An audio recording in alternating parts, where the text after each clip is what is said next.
Hello, you lovely people, and welcome back to Sabbatical Stories. I'm your host, Bex Thomas, and I'm coming to you today from my lovely co-working space in rural Brittany, France.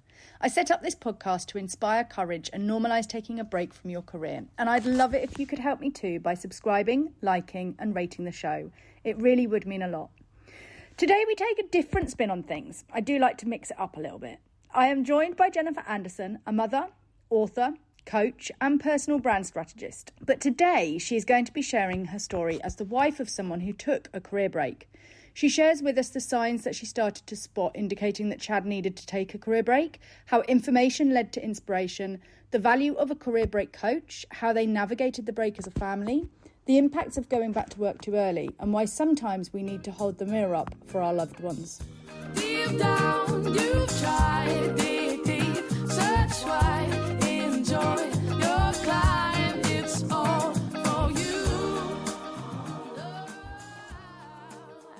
Hi Jennifer, so wonderful to have you with us. Thank you so much for joining us today. Thank you, Bex. So glad to be with you. Thank you. And look, as it's exactly that, your story, who better to introduce yourself than you? So can you please give us an intro to Jennifer Anderson and the background to your sabbatical story? Oh boy. Okay. So I'm coming at this from a little bit of a different perspective, right? And so the reason is that I actually am the wife of my husband who took a sabbatical.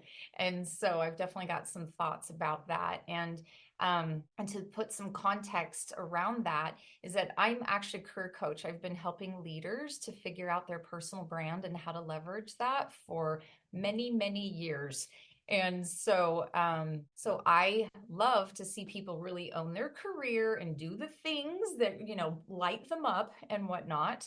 And so my connection to sabbaticals is I watched my husband, who is this 22-year nurse veteran of the nursing industry, hit the wall. And as I watched him starting to melt down, I realized I really need to encourage him to take a break. And that doesn't exist in his brain, in his family structure, multiple generations of it not being something that a man in his 40s does.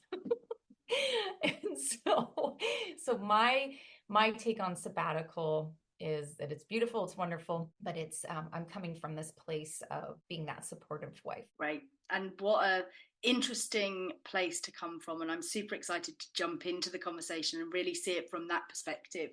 You touched on sort of where Chad was at that stage. What was it that actually prompted you to suggest that he took the sabbatical? So he was starting to really feel some discontent with work. And so this was after COVID, which if anybody knew anybody in healthcare, horrible, the things that they had to go through, the frontline workers, right? The nurses, doctors, medical teams. And so I watched him going through all of that and managing it. And what was actually also happening in our household at the same time as COVID is that I had been diagnosed with colon cancer. And I'd had surgery to have part of my colon removed. And I went through 6 months of chemotherapy. And that overlapped with COVID and the pandemic time when separation from other people was expected. And that was not ideal. Well, here he was doing everything he needed to do for patients in the hospital system that he works for.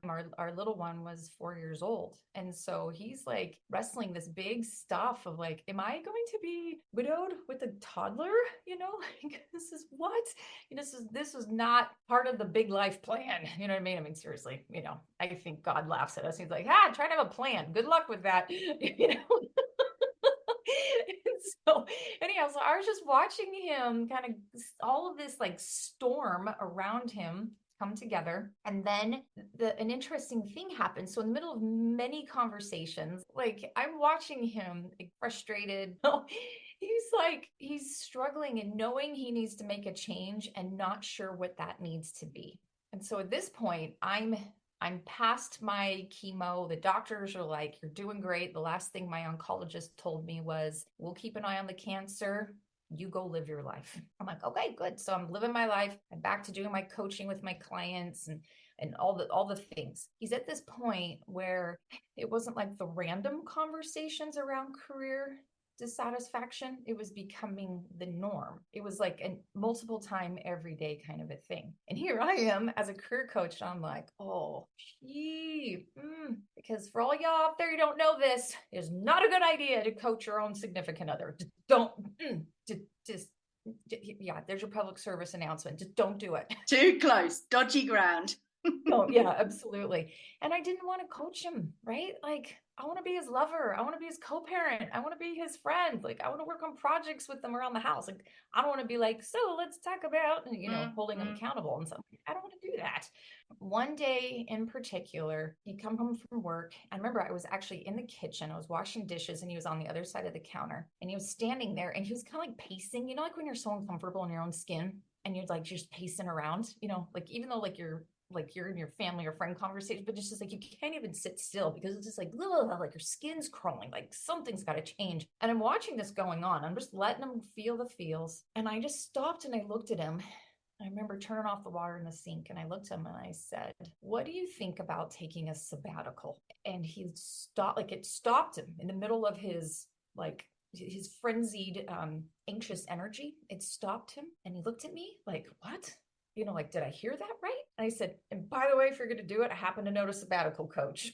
So I just slid it right in 3 seconds later, because I'm just going to put some boundaries around this right now.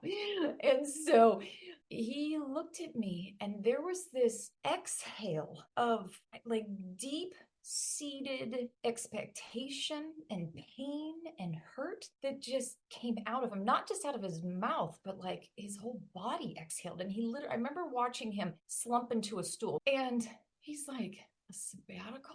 Wow, that sounds great. And then his next thought, or he said out loud, he's like, there's a sabbatical coach? Yes, there's coaches for everything, man. All the stuff. And he's like, how do you know a sabbatical coach? I'm like, well, come on, I'm a coach. I love knowing different coaches so I can refer people accordingly. I happen to know a sabbatical coach. And Chad was like, whoa, that. He's like, I had no idea. So it went from this I wish I could have recorded it, Bex, because just the visual of him, so wound up, so tight, so nervous, so anxious, so many emotions tied with pain and hurt and concern and frustration, all those things, to watch him go from that to this very interesting little bit of a shift of maybe a bit of hope and a little bit of possibility of it doesn't have to stay like this. There's another option. And so, yeah. Right. And I was so glad I followed through on that prompting because at first I was like, I don't want to tell him this because Chad's not a coaching kind of guy.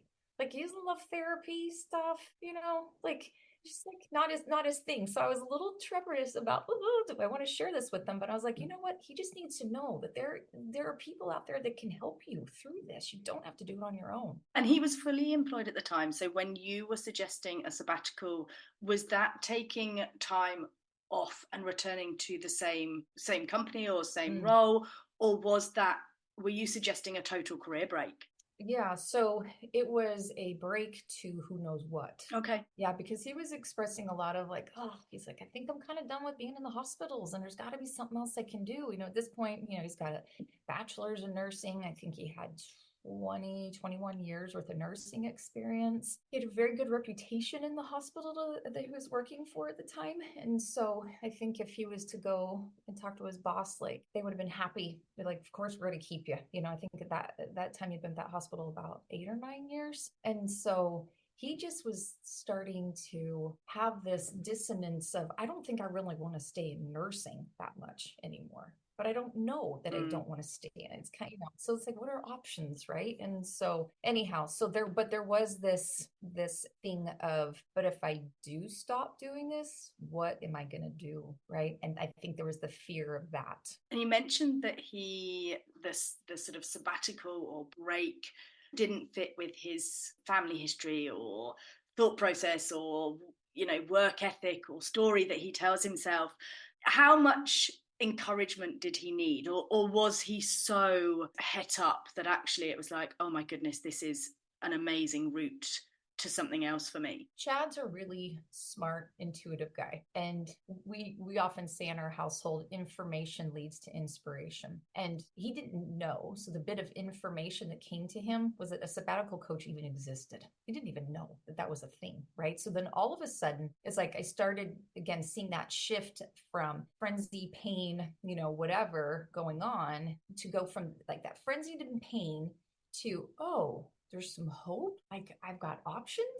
Right. And so for him to make that shift from being a full-time employee to going and potentially taking a sabbatical, like the first thing was because I noticed he was just like, I don't even know I can do that. He's like, it was like all of a sudden it was like this flow of a whole bunch of questions. Like he shifted to it. So I think intuitively his heart was like, yeah. And even his body, like I told you, like he just collapsed into the chair, like, what? This is a thing? Can do a sabbatical?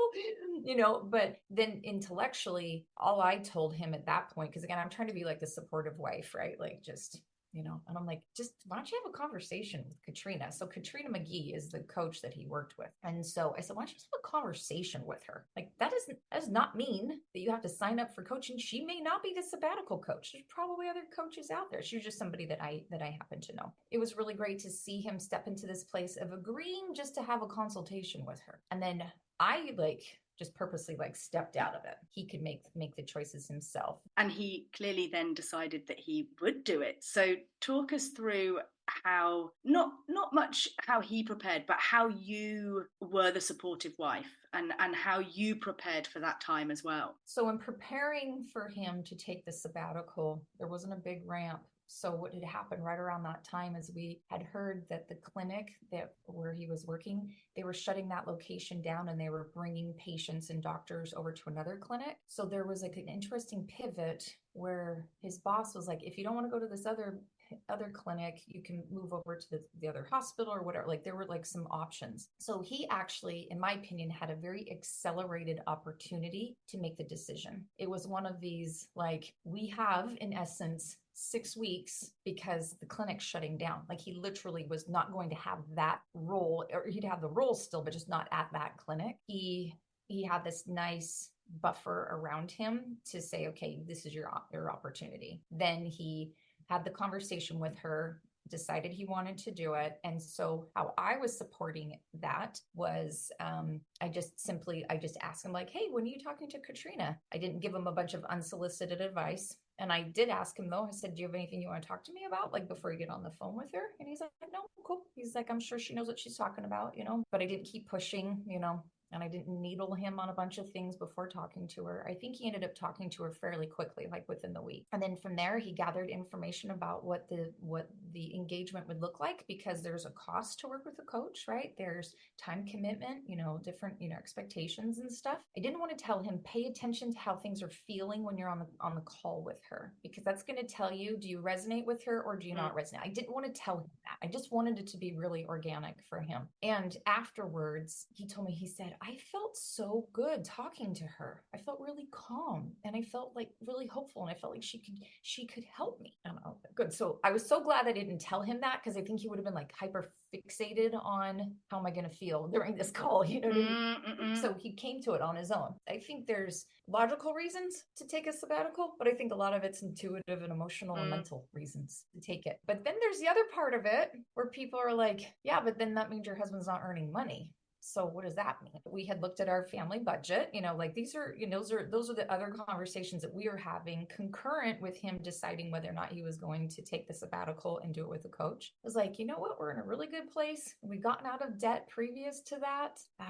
We had implemented a budgeting tool a year previously. We didn't do it because we were going to take a sabbatical. We did it because we were in our 40s and our finances were messy. It was like, maybe we should be adults and budget. Just some grown-up things.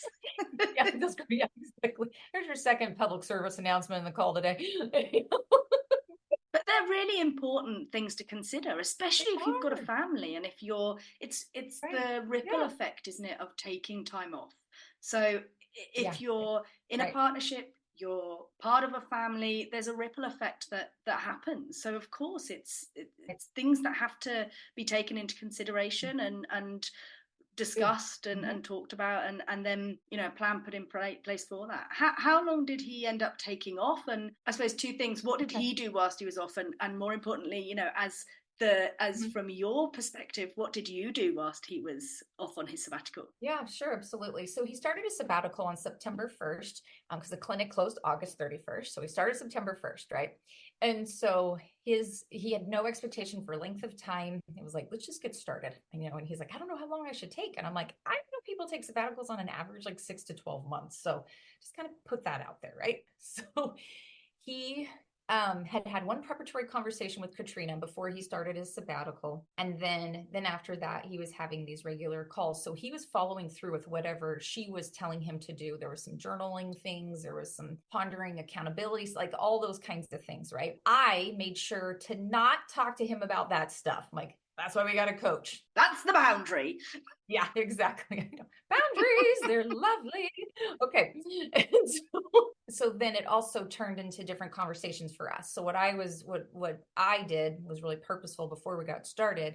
Was like, okay, what is this going to look like? Like, what is it, Chad, that you need your day to look like? Okay. So our little one was in full day kindergarten at a private school. And he's like, you know what I want to do? He's like, I want to walk her over or ride bikes over to the school. And then I'll pick her up at the end of the day. And in the middle of the day, he's like, I just want to do whatever it is I want to do. And he's like, obviously, he's like, you know, if we need to get groceries or if there's an errand or something, he's like, I'm happy to do that. He's like, but I'm not going to do errands. I'm like, I don't want you doing errands. Like, that's not what you do a sabbatical, right? Okay. And Chad's not a sit around and watch Netflix all day kind of guy. Some people need that for transition time, you know, like they need to like just completely melt. You know, I think of like, it's like the caterpillar going to the butterfly. The caterpillar gets to 100% emulsify before it can be evolved into the butterfly. He wanted to do projects. So we had already started a backyard homestead. We had already, you know, so we had chickens. And so he's like, I'm going to get baby chicks. So I was like, great. You were still working throughout his. I was. Yeah, right, exactly. So I had a home office, so I would just go in the office and it was like, leave me alone. I'll see you at lunch. And then I'll see you at 4 o'clock. Like, seriously, my door's locked. Leave me alone. Yeah. That was another thing too, is just creating those boundaries around, he all of a sudden now has all this flexibility. So I was used to him being gone all day working, right, at the clinic. Then it turned into, oh, if I have a question or something, I needed to do what I used to do, which was still just like text them and say, hey, when you get home later on tonight, let's talk about, you know, whatever, our vacation that's coming up or so-and-so's birthday or, you know, so, like those little things that we do. But I had to train myself to not just be like, oh, I'll just pop out of my office and go talk to Chad, right? Because I know that he's there. And at this point, he was building another chicken coop in the backyard, you know, and I was kind of like, oh, I'm kind of curious, but I just had to let it go, just leave it be. So I didn't like have to micromanage him. I didn't need to like scrape him off the couch. He had lots of things that he wanted to do. And if anything, I was like, make sure you're creating downtime. Like, don't try to outrun your emotions, you know, and things like that. It was probably about as much coaching as I decided to give him. Just like, don't outrun it. And anytime he started to let down on me and unwind and try to unpack himself verbally from his emotions with me, I would talk with him a little bit, but then I would always just refer him back to his sabbatical coach. Like, go talk to Katrina, write these things down. They were using Marco Polo to message back and forth. And so I would, this happened more than once, I would hand him his cell phone. I'm like, looks like you need to go send Marco Polo. Go. I'll be in the kitchen working on dinner. I sound so cold-hearted, but here's the thing. It's like, it's not. I just was like, I know, because I knew for myself, I would get sucked into, how do we problem solve this together, right? How do I help him solution this? And I didn't want it to be that way. And it comes back to rescoping those roles and responsibilities, doesn't it? And within this period of time, what is my role? What are my responsibilities? The whole situation and environment has shifted. So what are your roles and your responsibilities? And what do I not want to do and don't feel I should do? And therefore then also outsourcing, hence the sabbatical coach. Right, yes. What other challenges did you have to navigate having a partner on a break, and it sounds as though he stayed locally. He wasn't off traveling for a period of time. No. So what sort of challenges did that present? Okay, so I remember a couple times I told him, like, I just want you to know if anytime you want to go like on a vacation, like I'm totally down with that. Because to me, I'm like, if I'm having a year-long sabbatical, I'm like, I'm renting the RV and I'll see you. Oh yeah. It's totally not Chad. He's such a homebody. Love it. I love it because he loves being home and he gets a lot of good stuff done at the house. You know, I mean, he's a very productive person. He's very creative and good with his hands, and like he's just one of those kinds of guys that can make home even better. But so he was around, and then for me, because I was busy with a really full coaching practice, I do a lot of corporate consulting, and so I have like these big training engagements. I mean, these are like Fortune 500 companies where I am like back to back with meetings and coaching and like all of this stuff that's going on. The nice thing was that I didn't have to stress about, like him prowling around waiting for me to be done. I didn't have that kind of stress at all. And then the other thing that changed was and now he's on a sabbatical and he had some flexibility, I found myself wanting to have some flexibility in my schedule. Then I started doing things like putting a reminder on my cell phone to be done with work at 3:50 so that at 4 p.m. I could be done. So that was helpful because by 4 o'clock, it's like, I really do want to connect with my husband and he's actually home. And around that time, he would have just picked up our daughter and would have brought her home. And so it was a good time for me to stop work because in the back of my mind, there was always this thing like, yeah, I could keep going. I could keep doing the things because Chad's home. No, it sounds like it went the other way, which is actually beautiful. Mm-hmm. So his sabbatical rubbing off on you in a more beautiful work-life balance state. Really. Mm-hmm. And you're right, it could have gone the other way. Oh, great, he's at home, he can do dinner, he can sort out my daughter, he can. Right. Yeah, exactly, for sure. And I love cooking. I mean, it's something I enjoy doing and stuff. So it's not like I'm like, oh, for the love, now I gotta go freaking figure out dinner. Oh. I'm like you, I find it totally meditative. I that whole wind down and the meditative bit in it, I love. Were there any other sort of pivotal moments throughout the year that sort of come to mind? For sure. Okay, so his sabbatical started on September 1st, and October 27th, we had literally a middle of the night awakening where we felt very prompted to move from one state to another state. So we sold our house, moved, and anyhow, it was nuts. And so it happened super fast. Like it was like 37 days, and then we moved to this other place. I know. Wow. There's like a whole nother story for another day. But the point is that I felt like it really screwed up his sabbatical because he was like barely like in the swing of it. He was 2 months into it. And so we building chicken coops and nesting. Right. Yes. No, he totally was. He was like doing the things. Anyhow, I just was like, oh, this sucks. Like, this is hard, like to watch him like in the middle of like some fun, cool things. But we also agreed as a family, we're going to do this. We're going to follow through on this divine guidance here. So anyhow, we get to the new place. So now it's December 2nd and like a couple weeks later. So when you move, you got to get settled, right? And this was like Christmas time for us, so, and then comes January 1 and Chad's like, I think I'm ready to go back to work. And I'm like, I think I got whiplash because I'm like, what? Like, no, babe. I'm like, no. He's like, I've had enough of a break. And he's like, I'm in a new place. I feel like I should get back to work. Well, yeah, he decided to go back to work. I'm like, all right. I'm like, I don't think it's a good idea. I told him, I said, I'm going to tell you this once. I think it's a bad idea, but you have your agency, you do the thing.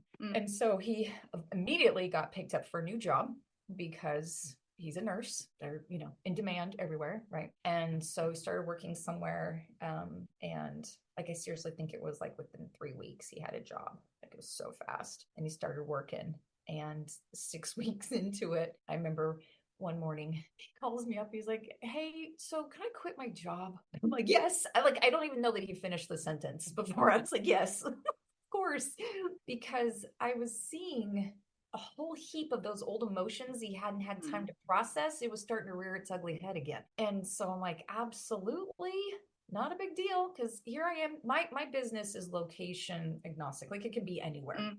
So I was like, it's fine. Like totally. So he quit. He gave 2 weeks notice, and then he was off work again. That was a beautiful moment too, though, Bex, is because he was starting to learn what was okay for him and not okay, and the non-negotiables. And he realized he was working for somebody that he's like, I can't work for her.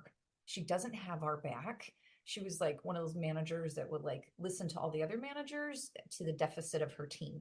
And Chad's like, he's like, I can't do this. So that was actually really beautiful to watch him have that evolution, to see that self-awareness that I don't know that he would have had that before the sabbatical. And you mentioned earlier that when he was sort of at the end of his tether with regards to nursing, he wasn't sure whether he wanted to stay in nursing or do something different, but not sure really what that would look like or how to go about that. It sounds like the blip, he went back to nursing. What does now look like in comparison to then? Sure, absolutely. Well, no plot twist. He actually did go back to nursing. He did. And he was a totally different version of himself. He was much more compassionate, much more engaged and ready to be there to support. And so he had been in nurse case management before. And that's why it was so stressful, is because he was having to manage a lot of these things. And then that was back, during COVID too. So there's just a lot happening. So when he came back to work for that little 2 months, 6 weeks, something or other stretch of time, he did nurse case management again. And then he's like, So then when he went back to work 6 months after that, he actually became a bedside nurse, and he hadn't been doing that for years. But he, which is interesting, because you would think like he'd be running for the hills, like, get me out of here, but he's nursing's a good thing for him. He enjoys it, and he makes a difference. But I know, as the recipient of stories, how we share stories with our spouses when we come home from work, right? He would share stuff that was inconsequential, like maybe kind of like a random gross medical thing, which is lovely to talk about at the dinner table, but anyhow. And then after, he started talking more about the human connection he was having with his patients, and so, for example, one story he shared with me is this elderly gentleman, 90 something years old, been in the hospital for months, looks super ragged, really funky beard, hair a mess, just looked kind of like, death warmed over kind of a thing. And Chad said he had walked into his room, and he's like, hey, so-and-so. He's like, do you like a shave? And Chad totally did like the hot towel treatment on this old guy's face and shaved him up as best as he could with one of those little big plastic razors that they have in the hospital, combed his hair. A couple hours later, the old man's family members show up, and they're like, Grandpa, you look like $1 million. And he's sitting up straight in his bed, and he's feeling better. And Chad's recounting this story to me at the dinner table, and I'm in tears. And I'm like, that's a sabbatical for you. And in what ways did his sabbatical contribute to the family or your relationship, not just him going back to work and his work engagement? A couple of things come to mind when you ask that question. I think one of the things is that we normalized for our daughter that it's okay that you take a break, and we still talk about it. I love that. But we also were chain breakers. Both of our, work and do all the things. And so to show other family members and friends that it's okay. I can't tell you how many times he had conversations with people, and they were like, what, you're on a sabbatical? And like most of them, men in their 40s, were like, man, I wish I could take a sabbatical, and Chad's like, you can do it. What's stopping you? Yeah, exactly. Right. And so I think being that voice for normalizing, like it's okay to do this, right? And so so I think that there were, certainly some changes there, in some ways, for us to be that light on a hill to show people this is okay and it's all right. And this is how, how to support just the things that happened during the sabbatical time, where Chad was able to spend more time focusing on himself. Today, he doesn't have all those hours in a given week, but he still has these really good habits that have come forward of focusing on himself. He never took a trip during that time. I was dying over it. I'm like, dude, you got a passport. Like, just for me. Do it for me. Just you can send me a postcard from pick your favorite country. Let me live vicariously through you. Right. Yeah, exactly. One day, this was after we had moved out of state, I found out these really cool little cabin things that you can rent, and they're like these little mini home, whatever. And so I bought it I'd like rent it for like an overnight for him. I'm like, hey, so guess what? On his own? Yeah. I love that. Did you send him on his own? Off you go. I'm like, go, go. Jump out of the nest, little bird. Here, go. Right. And he's like, what? That's so awesome. And he was so excited. And so he went and Mm-hmm. he appreciated. But what's interesting is just that little one night, 2 day thing to break away was really good for him. Like that was sufficient for him. Anyhow, so where I'm going with that piece of it is that as his supportive wife, it's like there was opportunities for me to grow and to also to do some things that were a little bit out of the norm, because previously I would have never have booked something like that without talking to him. I would have never. And what would have stopped you doing that previously? Partially him being like, well, why don't you ask me what it is that I want to do? Right. So that's where before I would have held back to not kind of, make him mad. And so, but now it's kind of like, you know what, the gloves have come off. Like we're totally like fighting back in life in a different way. So let me do this for him, because sometimes we just need our spouse to do those things for us that we can't do for ourselves. Seeing something and taking advantage of helping him in a unique way and pushing him outside of his comfort. Now, a couple of years later, he's loving. He still loves that. He still talks about that little experience. And I think you touch on 2 points there, really important. One is everybody's sabbatical is so unique and so unique to them. Right. And who is to say that you should travel, or you should go and do a trip of a lifetime, or you should climb a mountain, and it's really interesting. I think 9 out of 10 clients that I talk to about sabbaticals or career breaks come with their preconceived ideas of what society has told them they should do whilst they're taking this break, or Yes. somebody that they've talked to has climbed Kilimanjaro or has walked the Great Wall of China, and actually it's not what they need. Yeah. And so the beauty is that Chad clearly knew what he needed, and it wasn't the big ticket item overseas or traveling. But also then the second point is you taking advantage, as you say, of a shift in him, and the shift that previous to the sabbatical you wouldn't have felt totally comfortable doing, but actually with that shift in him and him doing some more work on himself and becoming a slightly different individual, actually added to the experience and is something that you can talk about for a long period of time to come. Yeah, right. Absolutely. Were there any other learnings that really jump out and stand out to you as the supporter of a sabbatical? How do I put this? It's like I needed to throttle back my expectation on who he was going to become on the other side of it. Okay. Because he'd never really worked with a career coach long time, but there still was a little bit of me holding my breath, or maybe another way to put it is like waiting for the other shoe to drop, of like,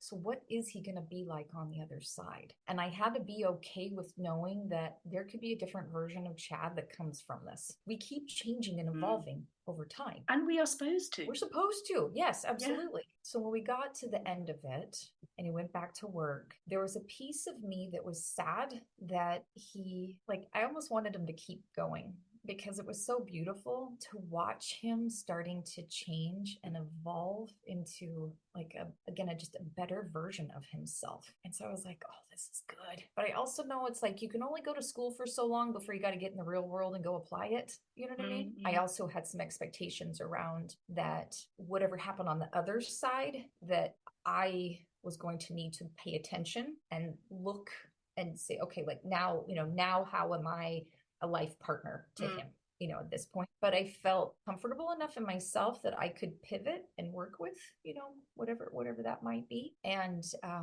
that's been the case. And so, but if anything, I'm actually able to bring more of Jennifer to the table than I ever have before, because I think I was holding back because I could see I'm so pained by a lackluster career, I am not interested in taking a sabbatical. I don't want to do it. However, if Chad should ever want to do it again, I would 100% support that decision again, because it was beautiful to see him evolve in a really, really great way, and how that set him up for another level of growth. And what a wonderful way to end our conversation on that. So thank you so much for your time. And Jennifer, how I like to end is by asking my guests your top 3 tips on, how to take a successful sabbatical.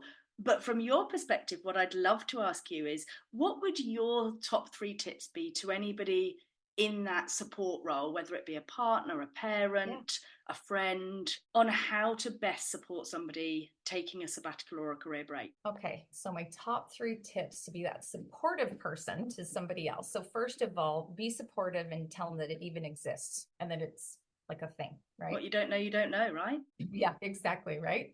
For sure. Like we say in our household, information leads to inspiration, right? So, and then just tell them that it exists, but don't keep needling them. Secondly, I think that be ready for yourself to go through some evolution too. You'll evolve, right?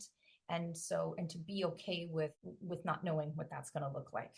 And then the third thing too is sometimes like the word jealousy might pop up for people. It's like, well, why did they get to take a break and I don't get to take a break, right? So there might be some pieces there of like, okay, well, if you're jealous because there's something going on, right? So look at that. Like maybe there's some ways you do it in tandem, or because I know there's some people like, both spouses take a sabbatical at the same time and they're like, that's it, we're selling everything and we're going to hit the road and travel the world, right? So look at that and look for within that, then look at the possibilities of how do you make it possible. And I'm going to throw in a bonus additional one. Oh, I love it. Don't listen to your family members, like the other people outside of your household. Don't do it, because there can be people who can give you a lot of pushback, and it's not their marriage. It is not their household. Us against the world. Yeah, right. Exactly. Absolutely. And I think that that's a really beautiful way of unity in your own family, but also being an example to other people too.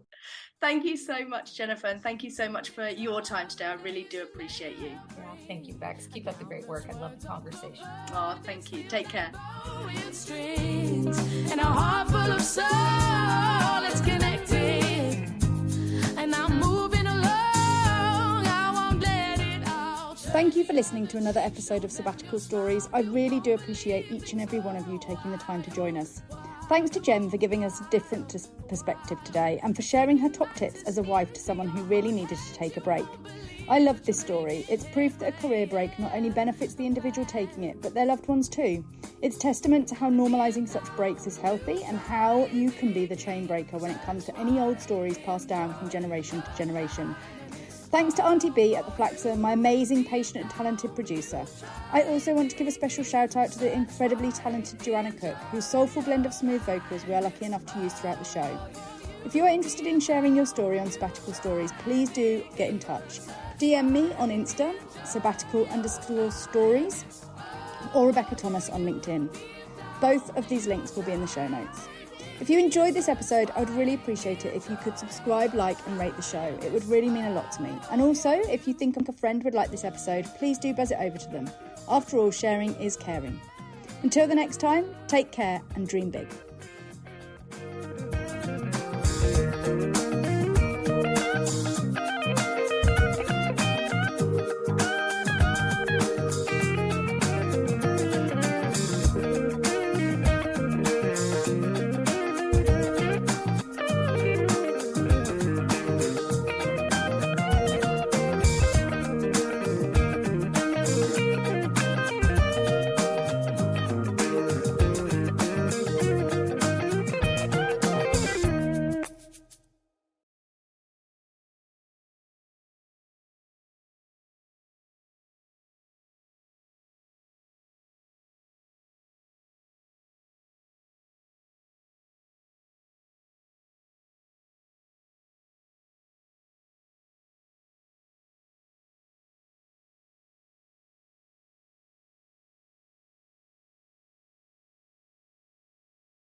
Could somehow steal you away from how you feel.